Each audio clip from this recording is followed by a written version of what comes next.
The Secret Life of Walter Mitty changed me for the better, and here's why. The critics were wrong, insanely wrong on how they rated this movie. They didn't understand the pure beauty and brilliance of this story. I always find myself returning back to this film, and there's a reason why, and that is the character Walter Mitty.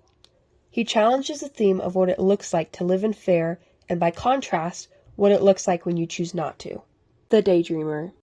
Walter Mitty lives his life through daydreaming. He's tired of the daily routine of work as it is predictable and dull. We can see this through the lighting and shots in the scene that portray Walter's world at Life magazine. They're dimmer and less colorful. To escape from all of this, he daydreams. We've all been there before, where we stare out a window and think of a better circumstance. In Walter's daydreams, his crush likes him, he's the hero to everyone, they find him charming, and he goes on adventures. One of my favorite lines in the movie, and in my opinion, ties the entire movie together, is when Walter gets detained at the LA airport after returning from his grand adventures. His buddy from eHarmony helps him out, and while they're sitting together, Todd asks him, "How's the daydream going?" And Walter answers, "Lately less." You have to remember that Todd from eHarmony witnessed multiple times on their phone calls Walter zoning out and daydreaming. This is a critical point in the movie as it shows Walter's character's arc in that simple conversation. He stopped daydreaming because he started living. He took the risks necessary to silence his daydreaming. It makes me think, how do I stop my own daydreaming in my life and start living them? How do I become like Walter Mitty and stop living in fear, just like he stopped when he made a goal to find negative 25? Walter's awakening. Walter's life changes when he can't find negative 25. Which is the last photo for the cover of Life magazine. But this isn't the only motivation as to why Walter impulsively hops on a plane for Greenland to find Sean. When he's reflecting on what to do next, he looks at the photo of Sean, and he daydreams of Sean telling him to come and find negative 25. The reason I point this out is because it shows us that Walter didn't impulsively get on a plane to chase after a photo. This adventure has been on his mind for years, and his daydreaming emphasizes this desire in his heart. He has dreamt of an adventure like this his entire life, but he has been living in fear and playing it safe.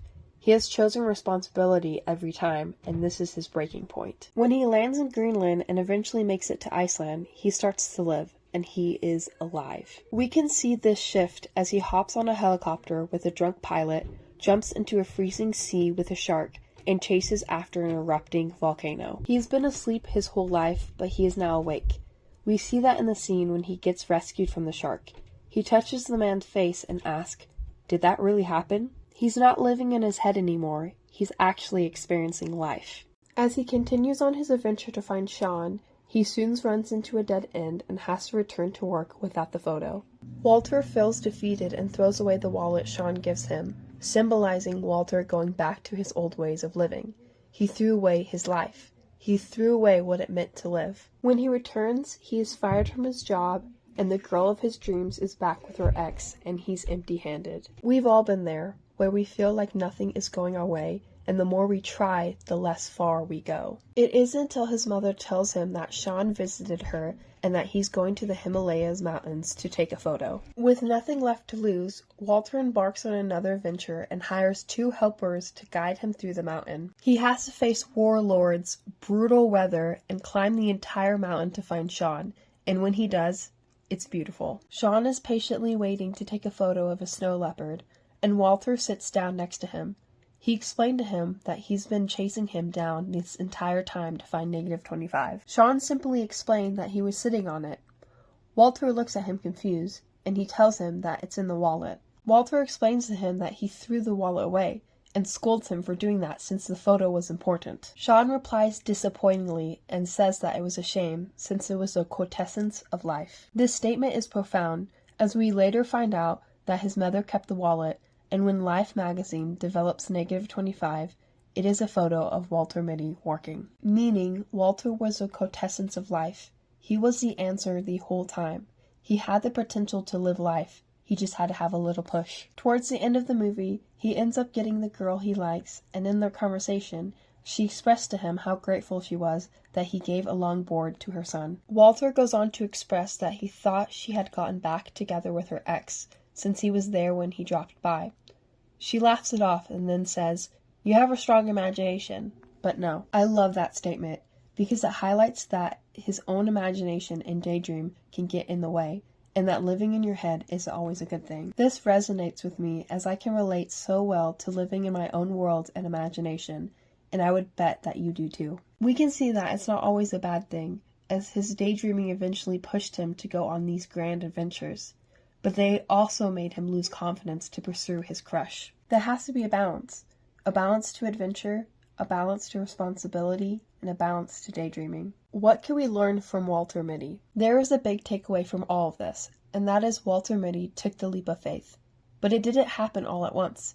There were setbacks, and most of his life he lived in his own head. So here's a question for you. What does it look like to live and actually feel alive? Not just play it safe. For Walter, it meant chasing after Sean and traveling the world. But everyone is different. What can you do today to get out of your own daydream and have your own awakening? There is so much more we can learn from this story, but for me, I will always return to this movie and Walter Mitty, as he's a great reminder of what I want my life to look like. This film makes me feel alive, and I always watch it before I travel outside my own country, as it helps me to remember that I am alive and I should always stay alive, and not just settle for only daydreaming. And don't get me started on the soundtrack in this movie. The music is inspiring enough to make me want to get up and live. So just remember that you are your own quintessence of life. And what are you going to do with it?